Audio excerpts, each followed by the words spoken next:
What's up, YouTube? Don Fraud here. Hopefully you could gather that by the name. We're going to talk about BBIG, ticker BBIG, Vinco Ventures. Um, I'll go over everything. Why I got in, what I'm doing with it, where I think it's going. Hopefully I want to hear from you guys in the comments down below. Like, are you in this? I know a lot of people are talking about it now. Where is your price target? Just kind of get back and forth. So, anyway, at the end, let me know your total thoughts and your place. I do want to hear your comments down below. This is not something I'm usually in. Right now, my two low-cap stocks right now are BBIG and PIK.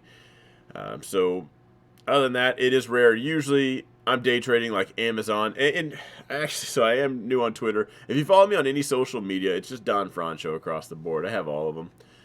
But I jumped on Twitter and just searched BBIG, and someone said they locked in 2% on this.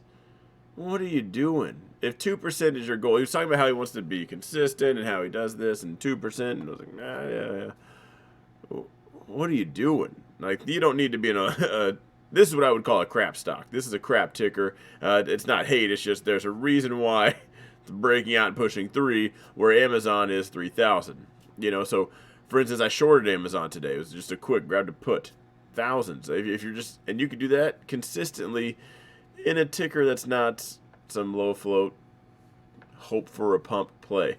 These do trade characteristically different, which is why I'm usually not all about these or pumping them for that matter. So if that is you, I just caution, why did you pick this one for 2%?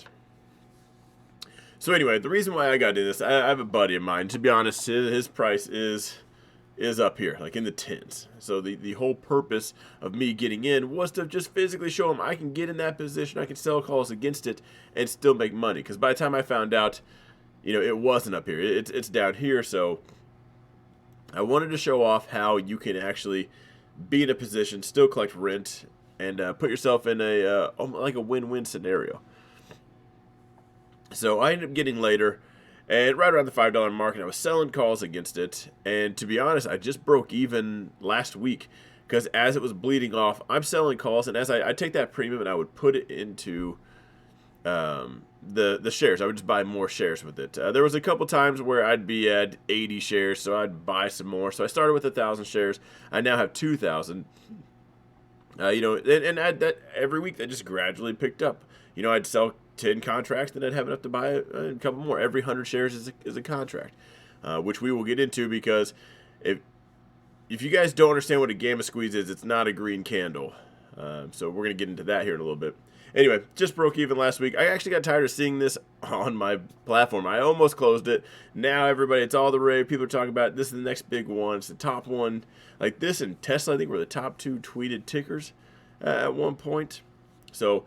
And we did get some decent volume. Volume did push in today. Volume not really one that I put up here. Let's add it up here so we can talk about it.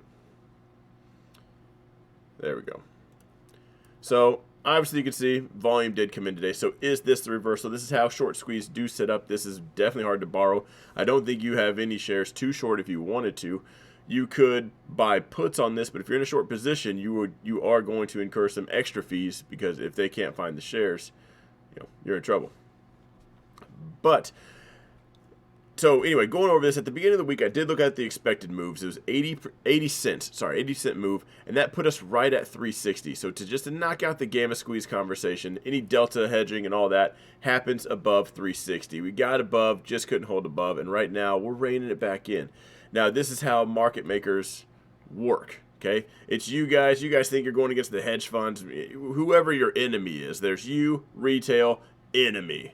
Okay, now you guys are out here going against each other. The market makers, they're the playing field. They have to stay at a neutral delta 0. Shares are hard deltas. Options are soft deltas. If you never touch an options contract, it's still important to know, because that's how the game is played. You still need to know the other side of it.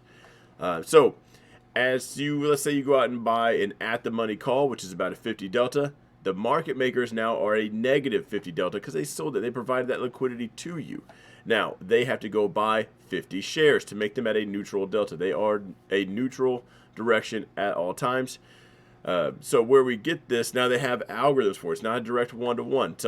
Right there at the middle it is. As it branches out, not necessarily a one-to-one ratio.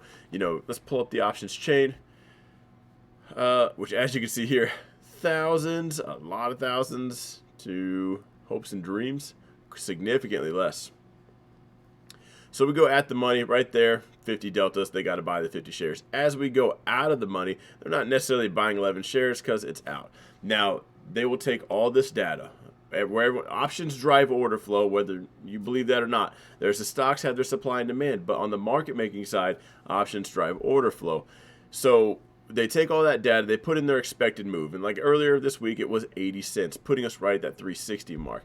Now they have all their shares accounted for. You bought an at the money, your buddy bought 5 of these, so right now they got 100 shares total to account for all of you guys' plays. Obviously, times 1,000, we're going to keep the math simple here.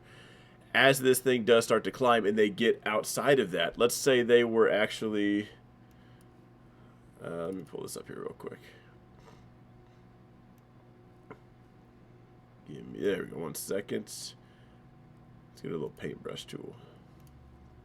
Let's just say they are hedged for, I don't need a position, sorry about that. Okay, so we're hedged for here, 3 spots down, here. Let's say that number is your, I guess we could take the $1.20.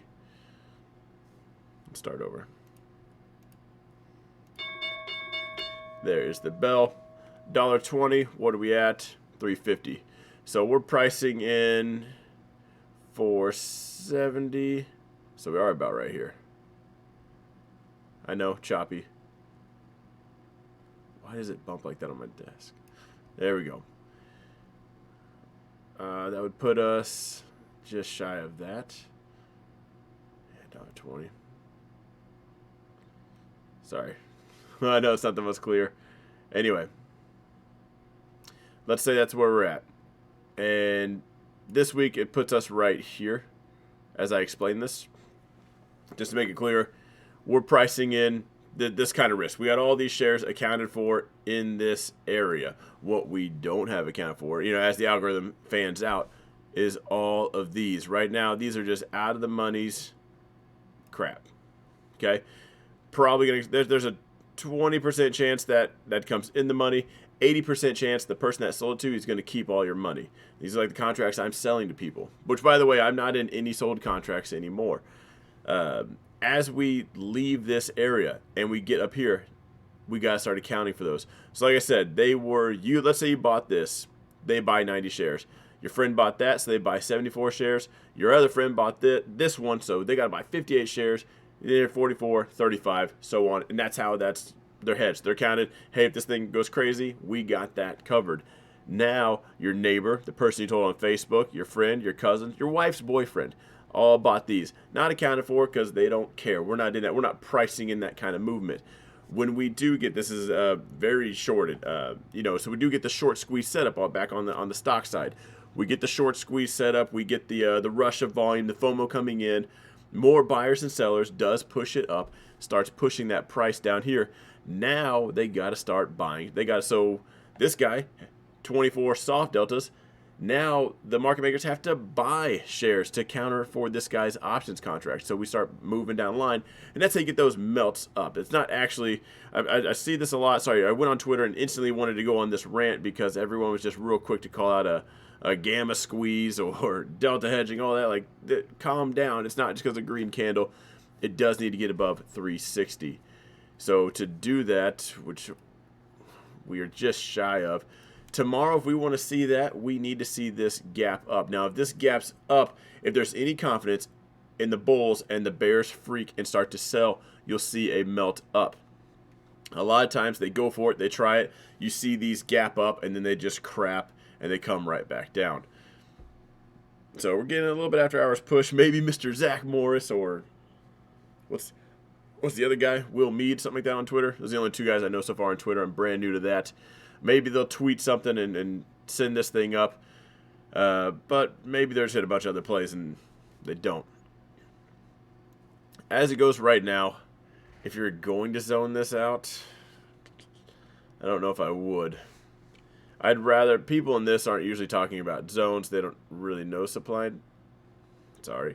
They're not typically trading supply and demand, so they just draw resistance lines. We know $5 would be a psychological level. We know $9 also will. And we'll just get back to the basics. $12 up here. Nothing could close above this 11.50 mark, so I'd say that's your last resistance.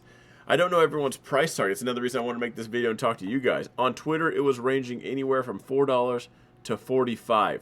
Now, I don't know where people make these numbers up at. This is what's called a pump and dump, a short squeeze.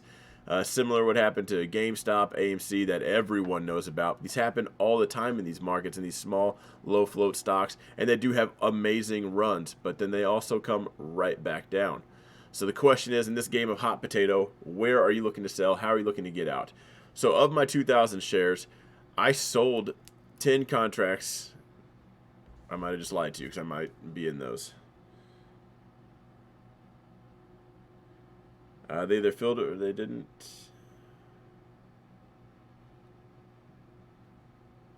Did not fill. Never mind. So I'm right. I'm not in any sold calls.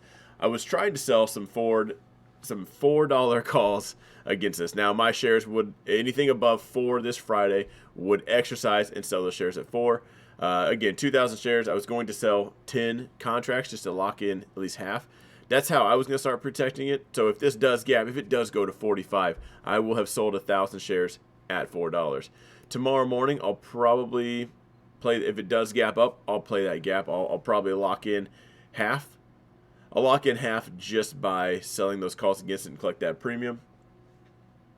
Ride the rest out. My style in general, though, is trailing things as they go up, and it definitely gets very tricky with these because the top will often doesn't give you warnings like this. Like, it comes in, that first red candle is sharp, and it's a fast one. Typically, the tryhards come in one more time. There's that second high, and after that, it's almost toast after that.